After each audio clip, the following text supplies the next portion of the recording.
If you love Star Wars and love the excitement of chasing your favorite Star Wars collectibles, the Star Wars Digital Card Trader Collecting app from Topps is for you. Collect and trade with friends new and old through the Star Wars Digital Card Trader Collecting app from Topps.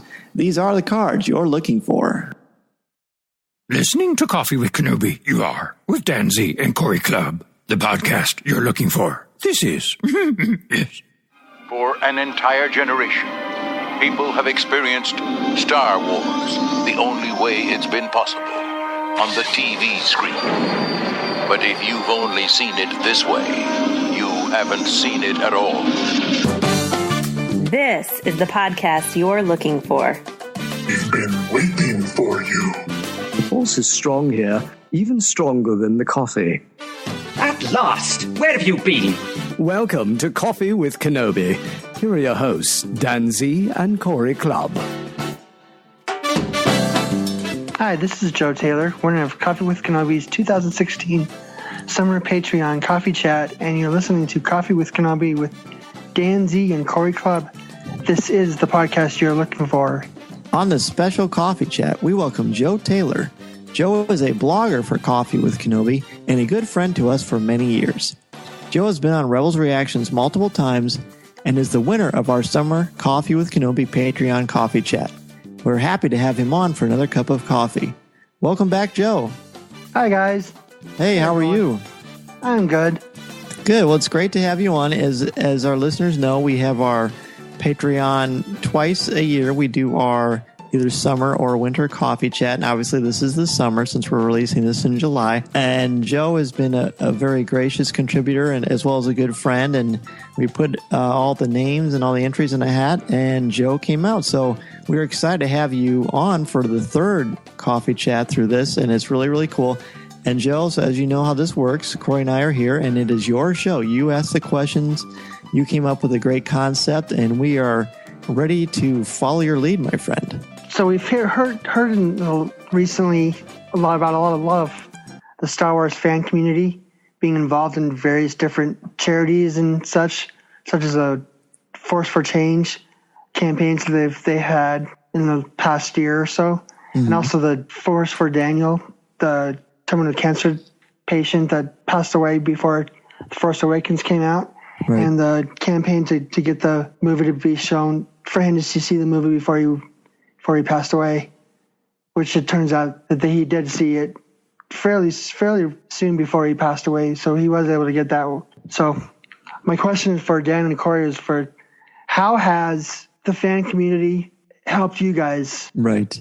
Yeah, that's a good question. And there are various degrees of this, I guess. For me, I've always been overwhelmed by the generosity of Star Wars fans, and it's not always financial. Sometimes it's just a card or a letter or an email or a text or just something to kind of lift your spirits or to show you that people are thinking about you. The biggest one for me, and Joe and I and Corey are members of Geeks Helping Geeks, which we've talked about many times on this show, but it's basically a community of people from all around the world. And at its core, what it started out as if Joe couldn't find an R2 figure because Joe loves R2, and rightfully so, then he would put it out on the Geeks Helping Geeks and he would say, hey, I need R2-D2. Can anybody find him? I can't find him in my area. So we'd go out and if anybody found it, they would buy it and respond on the message board or now it's on Facebook and send it to him. And then he would just PayPal us back. And that's how he did it. And I had a lot of figures, especially the Macquarie Star Wars figures from about 10 years ago or so. I think that's right. Does that sound right? 10 years ago? 2007. Oh, good call. See, this is why he won, Corey. He's got this down. He's got it on, yeah. So that was how it first sort of happened for me. But when it really, really touched me the most is when I got married in 2013 at San Diego Comic-Con. They had an exclusive where they had one figure from each of the 6 existing films, and the entire case was like in a carbonite in the Bespin Cloud City chamber. I got a package one day in the mail and it was from everybody in Geeks Helping Geeks. Everybody signed it. Everyone contributed and they mailed this to me for a wedding present. And I was just so overwhelmed with the generosity and kindness of that. I mean, that may just seem like a small thing to some people, but the fact that you guys spent so much time and planned it and did all that work just for me. And at the time I hadn't met any of you face to face except for Melinda and Lisa. So it was really, really something else. Yeah, I'd say that, for my fandom as far as the community, it's kind of been different for me, I guess. I haven't been real close to a lot of people online, pre Coffee with Kenobi. And then kind of getting into, like Dan said, Geeks Helping Geeks, and just meeting people and such, and making good friends with folks like Jeff McGee and other friends of the show. It's cool to see, not only people like send me stuff, I guess, but our good friend Melinda, you mentioned, Dan, has sent stuff to my kids, which it totally unexpected and totally gracious, and they get a blast of it. I mean, there's young fans, and she's going out of her way, just sharing out of her own goodwill, and just passing along the fandom of Star Wars itself. Whether it be something simple or like Dan said, or a card, like a greeting card during holidays or something. It's cool to see that kind of stuff in the community, and I've seen it other places too. Dan was this story kind of sticks with me. It's kind of funny, but Dan had found a vintage paper cup at Celebration Anaheim. We happened to be staying at my uncle's house during that time, and my uncle was gracious enough, just, oh yeah, I'll mail it out for you, no big problem. It's just kind of helping him out in a sense, but it's just the like Dixie cups, yeah, the Dixie cups, yeah. But I think it's just like it's those small little things that it may sound dumb to some people, like, oh, it's just a collector, or whatever. And he was very good about wrapping up very nice and such. But it was just like those small little details really contribute to fans, friendships, the longevity, and that's what builds memories, I think, too. Yep. Definitely for me, I've built a lot of memories off some stuff like that, and receiving things, yet also giving things out. I enjoy saying things out as well. It's just it's a great way to enjoy fandom and build relationships. Yep. And Joe, you've got some pretty cool stuff that I think would be awesome for you to share too. Well, last February in 2015, I had a massive stroke and was in the hospital from February to September. And in that time, a group from the Coffee with Kenobi bloggers and the Geeks Helping Geeks sent me this R2-D2 Star Wars Weekends Sorcerer Mickey poster, and everybody signed it. And when I got it, I hadn't opened it, and then one of the members we were messaging back and forth. He said, "Hey," I got this poster. He's like, "Yeah, it took us about 3 months." I think he said it was to get it all around the country. I'm like, 3 months? So, and that's when I opened it. And when I opened it, I was just shocked. I think we had about 30 people signed it, 30 signatures. I think we counted. That sounds right. When you got it, were you completely like, wow, where did this come from? Were you completely stunned? I was completely stunned because I got it when I was in one of my hospital stays. So my mom brought it for me. She brought it in the poster tube, and I just left it in the tube, and I'm like, okay. I just had the sticker of the poster of what it looked like on the side of the tubes. I'm like, oh, that's cool. It's an R2-D2 Disney poster. Little did I know that it was signed by so many people. If you are a huge Star Wars fan, and let's face it, if you're listening to this podcast, you probably are, and if you love collecting Star Wars, the Star Wars Card Trader app from Topps is for you. The best part, the Star Wars Card Trader app features incredible images from the original trilogy, the prequels, the Clone Wars, Rebels, and The Force Awakens. Every era you love is included on the app. It's easy and a lot of fun too. Beloved characters, key scenes, and unforgettable moments are in every pack. Open the app every day and get free credits to spend on card packs from the Cantina, trade with your friends, and make new ones along the way as you continue to add to your Star Wars collection. And it's all free. The variety makes it fun too. So chase what you love. Some of the latest packs include poster series, classic comic book series, helmet variety packs, and so much more. There are even exclusive cards you can get by completing sets, as well as special inserts and even autograph opportunities. Don't worry about missing the cards you love either, as you sign up for notifications right on the app. The Star Wars Digital Card Trader collecting app from Topps can be downloaded for free from iTunes or Google Play. Be sure to download the app and start your collection today. The Star Wars Digital Card Trader app from Topps is available now. And remember, these are the cards you're looking for. It was the R2 it's like the projection. R2 is projecting like Mickey Mouse, similar to Princess Leia and A New Hope, right? The neat thing about that, I mean, for us was, Corey, I'm sure you remember as well, this was a celebration in Anaheim. It had been making the rounds, and we mapped out where it was going to go. And this was like, started with Troy Metzler and Deej and Melinda and Lisa and everybody just sending it around. And we reached a point where we thought, you know what? A lot of us are going to be at Celebration. Why don't we someone bring it to Celebration? I think Pam brought it to Celebration. And we all signed it in front of that fountain right in front of the convention center. And we were so excited. And I think you got it a few weeks after that. It was really cool because we got to see it. Yeah. It was really, really fun. Really, really fun. And honestly, that's like the least we can do. You've done so much, and you're so kind and always so generous, and you've always been such a good friend to so many people in fandom, and you've got a lot of other great stories too to share. Yeah, well, in 2008, my brother suddenly passed away, and I remember the day that I found out pretty vividly. Like most things like that happen. And I remember putting a post on the old hyperspace blogs saying I don't have much details, but found out my brother passed away, and just a bunch of the comments that people I didn't even know were making at that time. I was getting the notifications on my drive down to where he lived on my phone, and then just being able to read those when I got down there just kind of helped me get through that weekend. And then getting back, there was a bunch of cards people had sent me, just condolences type things, thinking of you. And then I get cards from Melinda at least once a week, just saying how I'm doing, saying she's thinking about me in her writer's script. So that makes it kind of fun.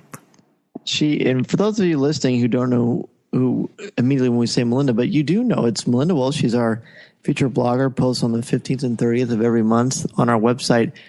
And she watches over us and she takes care of us. Yep. She's always quick with a handwritten note or a smile or a gift for anybody, like Corey said, just for the family or just anything. And you just never know what she's going to do. But she's very kind, as everyone in that community that we've met. And it doesn't surprise me, Joe, that she did that.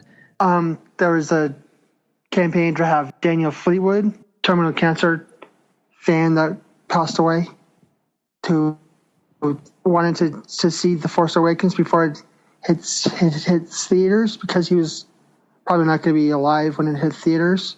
That was a hashtag Force for Daniel that was making the rounds on Twitter. This happened roughly around November of 2015. It's November of last year, right about the time when he was making the rounds on social media. But I remember that specifically, that hashtag. I remember that vividly when making the rounds, like you said, Joe, and news media and social media and such. And kind of one of those things that you think, it's such a great sentimental value to, we always talk about Star Wars coming out after so long, and a brand new film, of course, obviously was a huge thing from last year, and definitely was a heartfelt motion towards J.J. Abrams, and they responded in kind to give him a chance to check it out. I think something like that, it was always so unique, it's a connection piece that shows you how far fandom goes within Hollywood in a sense too. We read a lot of stories of actors visiting folks in hospital rooms and making the tropes around and visiting folks who might not able to get out and see films, or are kids who are looking to are big fans of films or actors and such. And for Lucasfilm and J.J. Abrams to kind of grant this for him was very special indeed. I know Mark Hamill and John Boyega were behind it too. Oh, that's cool. They kind of encouraged JJ and Kathleen to do that.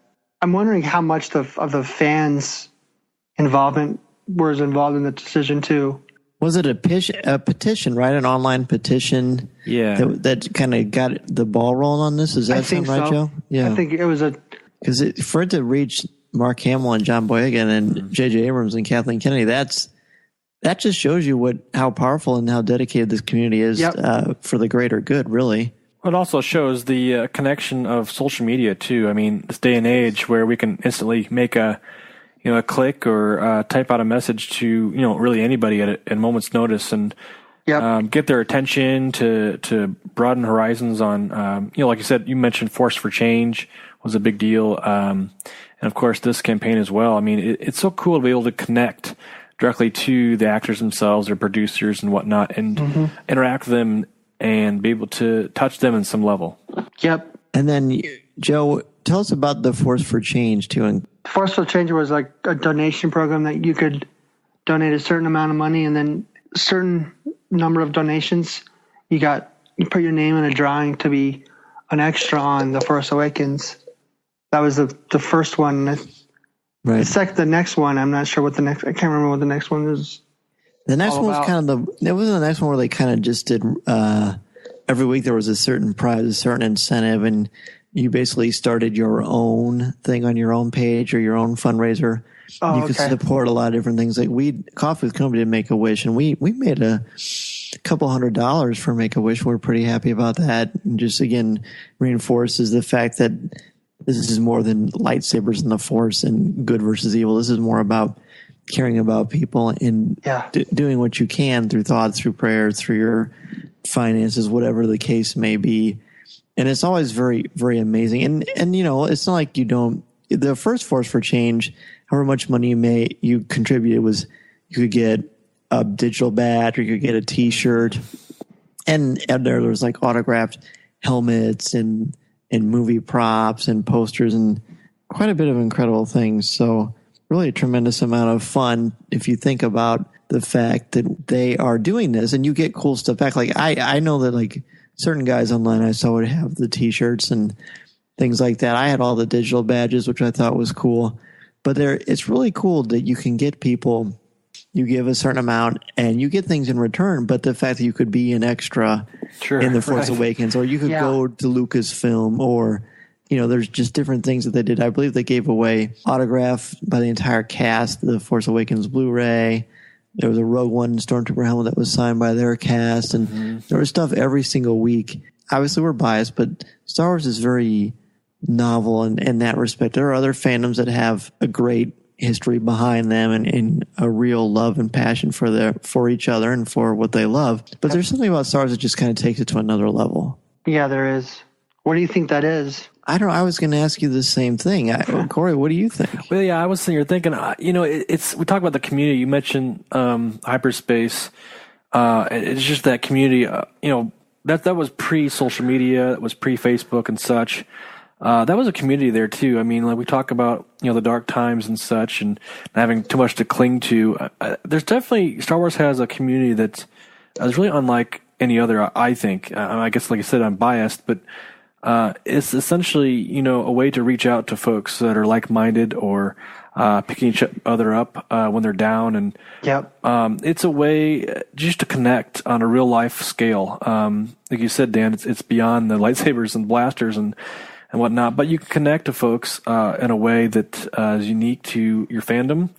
And, like you said, there's other fandoms that do this too, but I think this is just on a global scale. It's something that is really kind of hard to describe, to be able to put into words almost sometimes. I mean, I'm always astounded by the folks that we get to speak to that are across the globe and such, and just enjoy their fandom and their perspective on things. And sometimes you can kind of get stuck in your own little route, day-to-day route, and be, just doing that and not understand the fact that there's more out there to be involved in and such. And I would, I guess, encourage folks to reach out and kind of expand their horizon, get connected with a group, or get in touch with other folks that are like-minded as you are. Like we talked about, 501st is a big group too.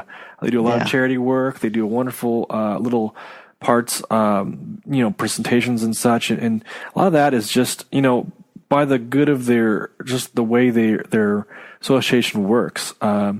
So it's stuff like that that's really mesmerizing, I guess, and by this magnitude. Joe, what do you think about that? Getting to know, like Corey said, like-minded individuals who have a common love for a franchise. I mean, if you look at Star Wars as a good example, Star Trek's another example. And I remember there were lots of, when the Phantom Menace came out, it particularly stands out. But there things on late night talk shows where there would be people who weren't necessarily connected to fandom, but would have a good time in making fun of people who were in fandom and their passions. And I think that has kind of died down recently. Not only was The Force Awakens the most popular domestic grossing financial film of all time, I also think too that people see that this is more than just about a movie. I mean, it's everywhere. It's so much a part of our culture, as we've said so many different times. And the fact that Star Wars does things for people, like you guys brought up the 501st. And if you've ever read Chris Taylor's How Star Wars Conquered the Universe, you see the history of the 501st, which is on public domain anyway on the web. But it's pretty neat that it all started out of a love for Star Wars, but then they just wanted to give. And when I've worked with the 501st a number of times, and we have Corey for your son's birthday party or Star Wars Reads Day, all kinds of stuff, movie premieres, and they never accept money. They say, give it to the charity. You can put it on our behalf if you want to, but it's always about that. And there's never even a hint of anything but complete selflessness. Sure. Right. And that's so inspiring to me. Well, I think that's cool too. You made a good mention, Dan, about, I remember an instance where like you mentioned, we had him over for my son's birthday party a few years back. It was kind of one of our first shows. And I'm just enamored. My son still talks about that. And there was a little girl we had at the party that was a little bit frightened at first. And one of the gals that was dressed up, she removed her mask, got down on one knee and kind of spoke to her in a soft tone and was kind of saying, hey, we're just having fun. Just make believe. It's not, we're just here to, have a good time. And she kind of calmed down and such. It was just that attitude was glowing, and just a real representation of the group itself. I think it's something to say that, and I've heard so many stories of that as well for that group and a lot of other groups, Rebel Legions and such like that. And they just have a presence, of making a good stamp on the franchise itself. Star Wars has had such an impact on all of our lives. If it didn't, why would we vlog about it? Right. Why would you guys have a podcast devoted to Star Wars if it didn't have such an impact on all of our lives, in most aspects of our lives? So yeah, exactly. I think the other interesting aspect too is that maybe you can speak to this, Joe, a little bit. I was thinking about this. Maybe give your perspective on folks that are maybe in need of maybe reaching out or are looking to get a hold of they have a need that needs to be met, or maybe they just are looking to get connected. I guess maybe kind of tell how you got connected with your fandom and reaching out, and maybe feeling the strength to do that in that aspect. Well, I got connected through the hyperspace blogs with a group of us that just developed a friendship, and then meeting at Celebration 4 in LA, meeting together, the meet and greet, kind of all, and then hanging out. The convention kind of solidified all that, and since then we've developed some very, very close friendships with each other. Consider you guys part of my family. Oh wow! The Star Wars group part of my family, to where I feel comfortable sharing stuff like that and sharing what I'm going through. Yeah, I guess I'd add to that too a little bit, saying that I would feel if folks are listening that they would feel that they could speak up in the community, and certainly be heard. I would hope so, that they would have someone to connect to if they're in need of something, that the community could kind of rise up and help them along too. They would feel empowered to do that. Dan, any thoughts on your end? Well, yeah, when Joe mentioned the hyperspace blogs, and I remember that. That's how I met Joe. Oh, cool. That's how Geeks Helping Geeks are, because we started out with the hyperspace blogs, and after a while we just all started kind of posting on the same stuff, the same ideas, and then I think we went to MySpace, didn't we, Joe? And then we had our own little blog, and we started on MySpace. Then we had our own like chat group. Yeah, for a long time, our own message boards, and it was huge. I still have, when I posted about my brother, I still have all the comments on the post. So I copied all those and saved them. I'll read through them every once in a while. Oh, absolutely. I remember when your brother passed away. I remember reading about that. I remember seeing everyone reach out to you. I remember talking to you, and I remember admiring your strength and the fact that you were able to take something like Star Wars and bring people into that and just sort of open up? And I hope it helped with healing. It did. I would get like email notifications, and when someone would comment on that post, and I would get them in my phone, and the whole drive down to the valley where he lived, I would get those notifications. I would periodically pick up my phone, and while I'm sitting in traffic waiting to go somewhere, read them. It definitely helped. It helped get me through that weekend. What kind of Star Wars fan was your brother? He wasn't much of a fan. He was kind of like me at the time. He was more of a fan of sports, whereas I was a fan of Star Wars. But he liked the movies, but he wasn't as crazy about them as I am. Because I know you're a huge R2-D2 fan. Tell us about that. What draws you to R2, and how does he relate to all of this? R2 I think is the hero of the entire saga, more so than Luke or any of the other characters. Just because he was around in all 6 of them and knows what's going on and kind of stays quiet. He's not vocal about anything. When I have a meme on that says R2 knows everything but says nothing. It's true, except a C-3PO. Yes, well, C-3PO doesn't know anything but says everything. I never thought about it that way, but that's pretty funny. You know how when Lucas talks about the background of Star Wars and how the droids were inspired through classic cinema and how they basically are they're the storytellers. They're the storytellers. Yep. And how did you feel about R2's role in The Force Awakens? Because it was definitely a little bit different. I was happy that he eventually got involved, that he ended up having the piece of the map that he didn't download it when he was plugged into on the Death Star. But I mean, I was just bummed that he wasn't around through the entire show. You just had the soccer ball, BB-8. Did you guys see that they sold a BB-8 soccer ball at Celebration? Yeah, I saw that. That was pretty cool.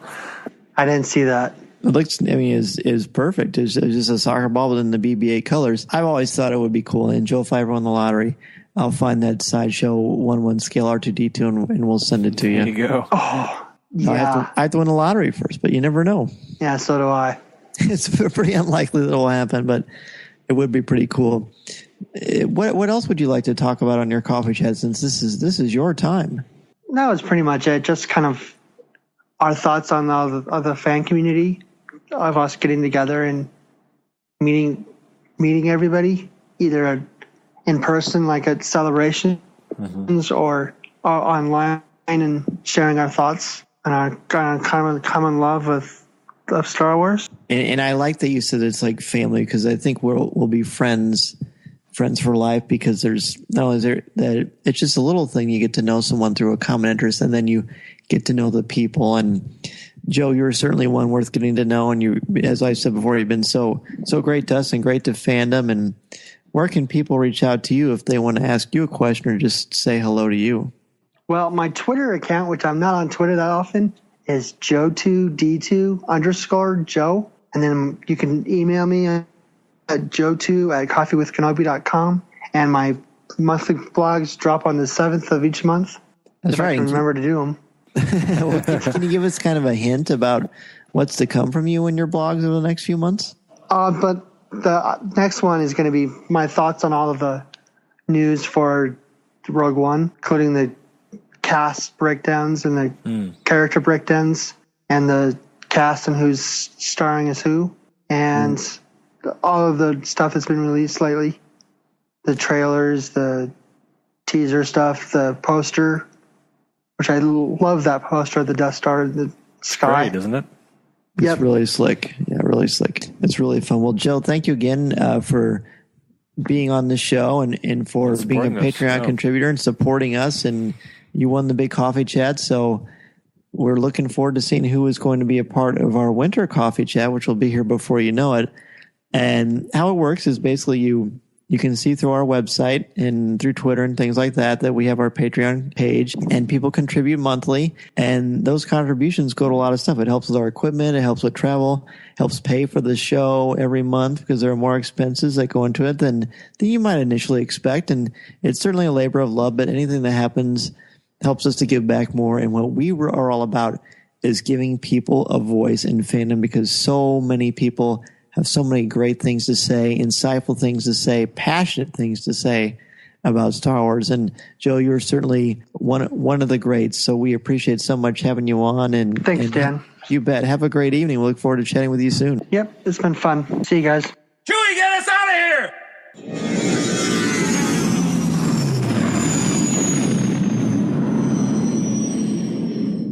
If you would like to respond to our question of the show, have a comment, or just want to say hello, send us an email or MP3 at feedback@coffeewithkenobi.com. Or if you have a specific question or comment for either of us individually, email us at danz@coffeewithkenobi.com or coryc@coffeewithkenobi.com, or visit us at coffeewithkenobi.com and click on the Contact Us section, or comment on one of the stories featured on the site. If you enjoy the show, please write a review in iTunes or Stitcher. You can also like the show on Facebook at facebook.com/coffeewithkenobi, as well as keep up to date at our Twitter feed at Coffee with Kenobi. You can also find us on Tumblr at coffeewithkenobi.tumblr.com. If you enjoy the jazz music, the album is Eye to Eye by Steve Torok. Give the evacuation code signal. This podcast is not endorsed by the Walt Disney Company or Lucasfilm Limited. It is intended for entertainment and informational purposes only. The official Star Wars website can be found at www.starwars.com. Star Wars, all names, sounds, and any other Star Wars-related items are registered trademarks and or copyrights of Disney and their respective trademark and copyright holders. All original content of this podcast is the intellectual property of Coffee with Kenobi unless otherwise indicated. This is the podcast you're looking for. There's no one here. Move along.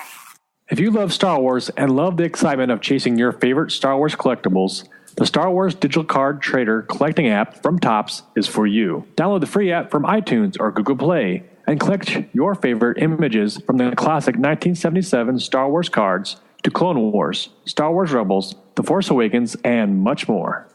Collect and trade with friends new and old through the Star Wars Digital Card Trader collecting app from Topps. These are the cards you're looking for.